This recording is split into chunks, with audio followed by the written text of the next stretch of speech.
Hey guys, welcome back to my channel. This is Nisha है। बहुत दिनों के बाद व्लॉग डाल रही हूँ आज मैं आप लोगों के लिए, क्योंकि लाइव के चक्कर में लग गई हूँ। तो जो मेरे देवर जी की शादी हुई थी, अब जो विदाई हुई के लाए हैं ये अपनी दुल्हनिया को, आप देख सकते हैं दुल्हनिया को उनकी ननंद जी लेके गई हैं। और यहाँ पे जैसे मैंने आपको बताया था कि हमारे मेन द्वार पर, यानी कि मेन गेट पर पूजा होती है। और यहाँ पे छोटी बच्ची खड़ी है, बिल्कुल परी बन के, कितनी क्यूट सी लग रही है। तो बस ये पूजा वगैरह की रस्में चल रही हैं मेन द्वार पे। जैसे कि मैंने बताया, पंडित जी दूल्हा दुल्हन की पूजा करवाते हैं। ऐसे कुछ रिचुअल्स जो होते हैं अपने अपने यहाँ पे, वही सब निभाए जा रहे हैं। और इसी के साथ में ही जब ये सब हो जाएगा तो फिर दुल्हन अंदर की तरफ एंट्री मारेगी।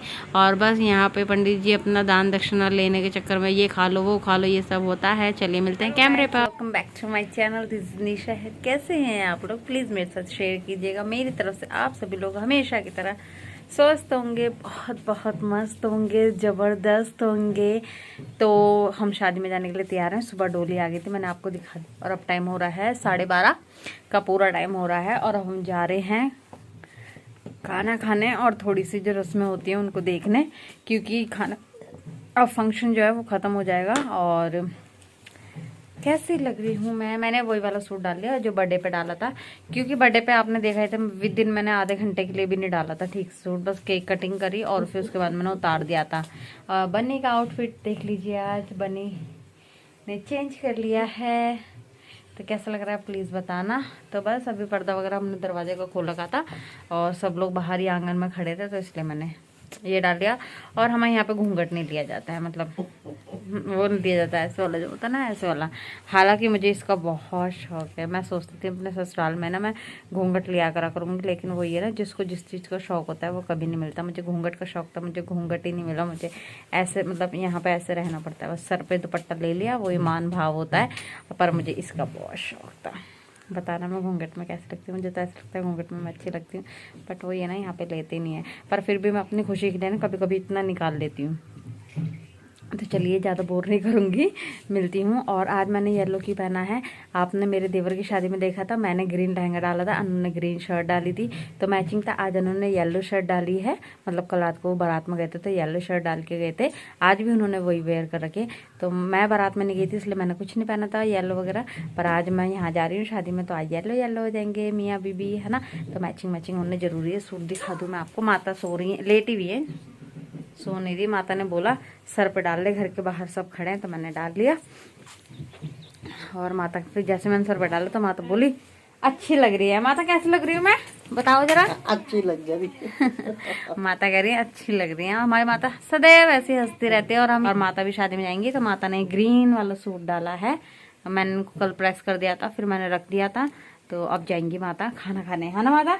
अब फंक्शन खत्म हो जाएंगे ना माता, आज खत्म हो जाएंगे। तो आज फंक्शन ख़त्म हो जाएंगे। बस इसके बाद जो होगा वो ख़त्म हो जाएगा सारा फंक्शन। उसके बाद अपनी रेगुलर लाइफ जीनी है जैसे जीते हैं।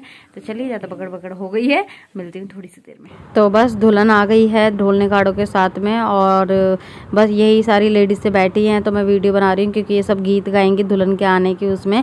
और साथ ही साथ हम लोगों ने, इन लोगों ने मतलब कि बाहर आंगन में खाना खिलाना शुरू कर दिया है, क्योंकि कोविड का टाइम है तो ज़्यादा लोग नहीं रुक सकते हैं। तो खाना खा खा के जिनको जाना है वो जा सकते हैं, और जिन्हें गीत गाने हैं वो बैठ के गा सकते हैं। तो आप ये सब कुछ देखिए कैसा लगता है बताइए। ये मेरी जेठानी जी हैं, बुआ सास की बहू। तो गाइस फाइनली टाइम हो रहा है 2 बजे, 2:45 का ठीक। और हम खाना खाकर आ गए और अब बस कोई भी नहीं है, कपड़े पड़े उतारो और सब खाना खाए हैं। मम्मी आके लेट गई है, हनी बनी ने सबने खाना खा लिया। माता खाना खा बैठे कब हो? अभी खा लिया माता ने खाना, क्योंकि माता टेंट पे नहीं गई थी। माता को डर है कि मैं ज्यादा बुजुर्ग हूँ तो मुझे कोरोना लग सकता है, इसलिए चलो मैं फटाफट से कपड़े चेंज कर लेती हूँ, फिर मिलती हूँ आप लोगों से। A few moments later. तो यहाँ पर हो रही है रिचुअल्स। बहू के आने के बाद में शाम के टाइम पर यहाँ पे बहू से पानी भरवाया जाता है। जैसे कि ये कलश लाई हैं, अभी आपको देखने को मिलेगा कलश जग सब अपने घर का ले आई हैं, और उससे इस बार में से पानी भरवाया जा रहा है। सुनिए आप लोग भी।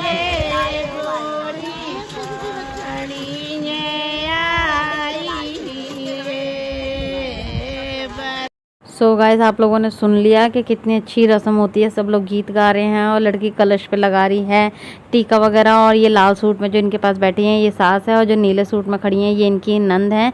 तो बस यहाँ पे ये कलशों की पूजा हो रही है, क्योंकि अब कलश को भर लिया गया है तो अपने घर ले जाएंगी। और ये जो मेरी सास थाली में लेके खड़ी हैं ये प्रसाद के तौर पे कुछ होता है, मतलब कि कुछ बनाया जाता है मीठे में, पुआ टाइप कुछ बनाया जाता है और ये सब लोगों में बंटता है। और दुल्हन यहाँ पे सबके पैर छुएगी और फिर अपने घर की तरफ चलने लग जाएगी। बहुत ही अटपटी चटपटी सी रस्म होती है कि भाई चलो बहू आ गई है, अब अपना घर बार संभालो। तो देखिए इस तरीके से पानी भर के ले जाया जाता है और बहुत अच्छा लगता है, बहुत इंजॉय होता है। यहाँ पे बहुत सारी हंसी मजाक होती है। और ये जितने भी आप पीछे से ले जाना चाहें, औरतें कलश ले जाना चाहें तो वो भी लेके जाती है। जैसे कि अब ये भी लेके जाएंगी एक कलश और लड़की भी एक जग लेके जा रही है जैसे। तो बस ऐसे ही कैसे लगे रिचुअल्स प्लीज़ बताना, पसंद आए तो लाइक शेयर एंड सब्सक्राइब करना मेरे चैनल को। चलिए मिलती हूँ कैमरे पर। तो बना दिए थे मैंने और सब्जी मैं बनाने रख के गई थी।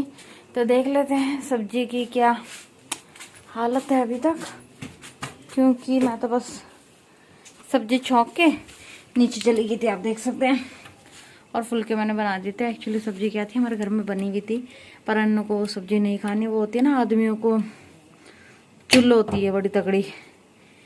तो फिर मैंने आलू गोभी की सब्जी बना दी, क्योंकि गांव में खाना थोड़ा फीका खाते हैं, नमक मिर्ची कम खाते हैं मतलब कि। तो अन्नों को खाए थोड़ी चटपटी, मैंने चलो मैं बना देती हूँ।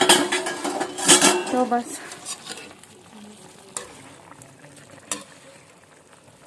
अभी थोड़ा पानी है इसमें, चलो थोड़ी तेज आंच पे पका लेते हैं, क्योंकि सब्जी ऑलमोस्ट बन रही है। और बताइए आप लोग, आज आप लोगों ने क्या बनाया, क्या खाया। मैं तो आप लोगों को बहुत देर के बाद मिल रही हूँ और मेरे साथ बन्ने घूमता रहता है, दिन चाहिए नहीं छोड़ते मेरे साथ कहीं पे भी। और बस ये सब चलो। बन्ने नहीं बेटा, इस पर तेल नहीं लग, ऑयल लग जाएगा मेरा बच्चा। जब से बन्ने को चोट लगी ना तब से थोड़ा सा ऐसे ही डर सा लगा रहता है कि इसको अब कुछ छोड़ना हो जाए। दुख तो बहुत होता है। जिस दिन बारात थी उसी दिन इसको लगी थी, तो उस दिन तो इतना दुख हुआ था, मन भी नहीं था। लेकिन क्या था ना, उस दिन इसका खून गर्म था तो पता नहीं चला। लेकिन नेक्स्ट डे जब इसका खून ठंडा हुआ ना तो इसको ज़्यादा ही मतलब दर्द होने लगा। तो जिस दिन डोली आई थी तो फिर हम लोगों ने सोचा कि इसको इतना दर्द है तो हम एक बार ही चेक करा लेते हैं। चेक कराया, एक्सरे वगैरह कराया तो इसकी हड्डी टूटी हुई थी। बस फिर इसको प्लास्टर हो गया। 40 दिन का हुआ है, 10 दिन तो कंप्लीट भी हो गए इसके बेचारे के, पता भी नहीं चली। यहाँ पे गांव में आने के बाद टाइम का कब बीत जाता है, सारा टाइम पता ही नहीं चलता। ऐसे ऐसे टाइम बीत गया, पता नहीं चला। 10 दिन 15 दिन हो जाएंगे, हम लोग घर भी चले जाएंगे और पता ही नहीं चला कब टाइम बीत गया। अभी किससे मिले नहीं, जुले नहीं, वक्त का कोई भरोसा नहीं। ऐसा लगता है बस अभी तो आए थे कल परसों, मन भी नहीं भरता है। और जब हम जाएंगे ना तो मम्मी को देखना, बहुत रोती हैं वो, बहुत होता है। हम भी इमोशनल हो जाते हैं। इधर अन्नू भी, माता जब रोती है ना जब, तो मुझे बहुत रोना आता है, क्योंकि माता बहुत ज़्यादा मतलब उनकी आंखों में आंसू, इतनी बुजुर्ग हो माता जो है ना वो बहुत बुजुर्ग हो चुकी हैं, तो उनकी आंखों में आंसू बिल्कुल भी नहीं अच्छे लगते हैं। तो बस चलिए बना लेती हूँ सब्जी और फिर जब खाना खाएंगे उसके बाद आप लोगों से मिलती हूँ।